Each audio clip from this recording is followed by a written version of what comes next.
Assalamu alaikum and a very good afternoon to you. How are you girls? I hope you are doing well at home. Welcome to the online class of literary criticism with you. I am Shabnam, lecturer in English at Dhaka Mohanagar Mohila College. My today's lecture is on the metaphysical poets composed by T.S. Eliot.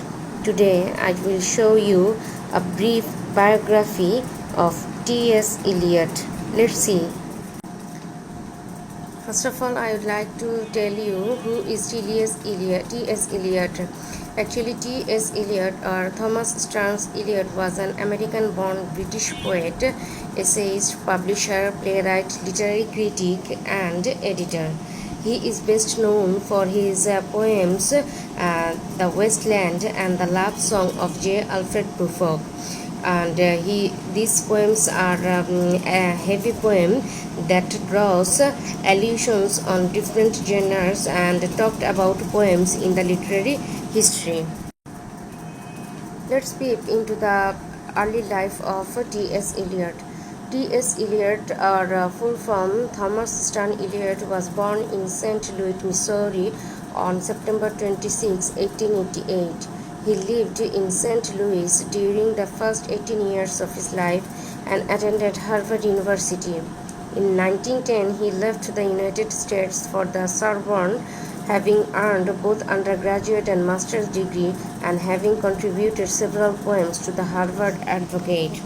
After a year in Paris, he returned to Harvard to pursue a doctorate in philosophy, but returned to Europe and settled in England in 1914. The following year, he married Viviana Hayes Wood and began working in London, first as a teacher and later for Lloyd's Bank. It was in London that Eliot came under the influence of his contemporary poet Ezra Pound, who recognized his poetic genius at once and assisted in the publication of his work in a number of magazines, most notably the Love Song of J. Alfred Prufrock in Poetry in 1915. His first book of poems, Prufrock and Other Observations, was published in 1917 and immediately established him as a leading poet of the avant-garde. With the publication of The Wasteland in 1922, he is now considered by many to be the single most influential poetic work of the 20th century. Eliot's reputation began to grow to nearly mythical proportions by 1930s, and for the next 30 years he was the most dominant figure in poetry and literary criticism in the English-speaking world. As a poet, he transmuted his affinity for the English metaphysical poets in the 17th century, most notably John Donne, and the 19th century French symbolist poets, including Baudelaire and Lafont, into radical innovations in poetic technique and subject matter.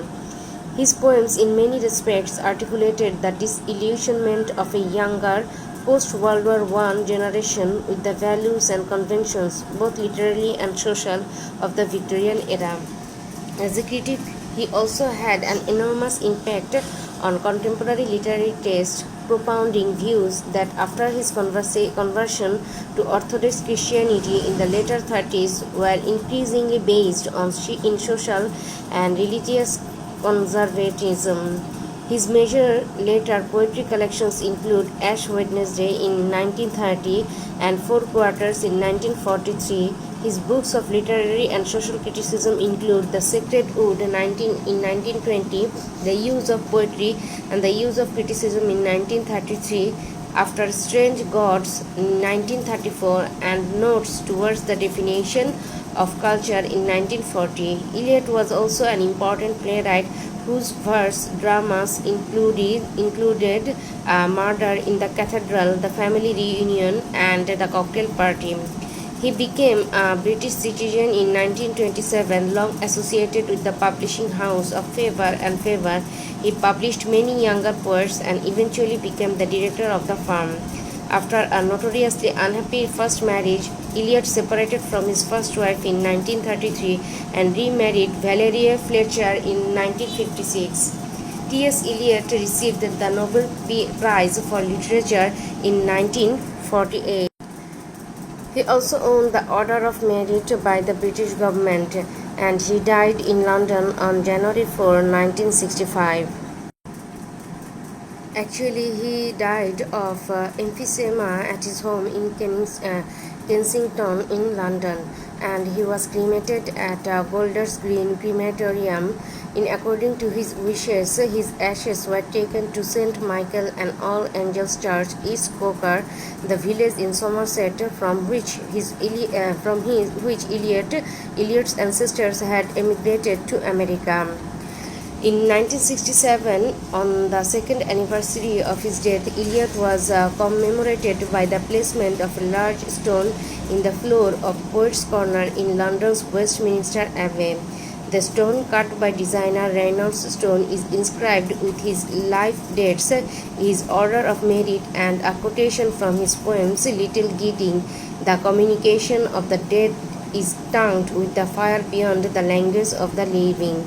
The apartment block where he died, number 3 Kensington Court Gardens, has had a blue opaque on it since 1986.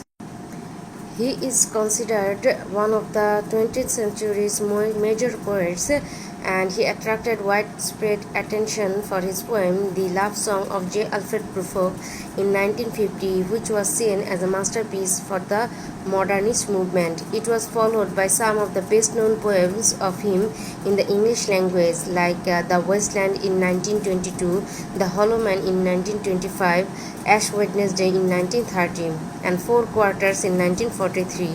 He was also known for his 7 plays, particularly Murder in Cathedral in 1935 and The Cocktail Party in 1949. He was awarded for Nobel Prize in Literature in 1948 for his outstanding and pioneer contribution to the poetry or to the present-day poetry.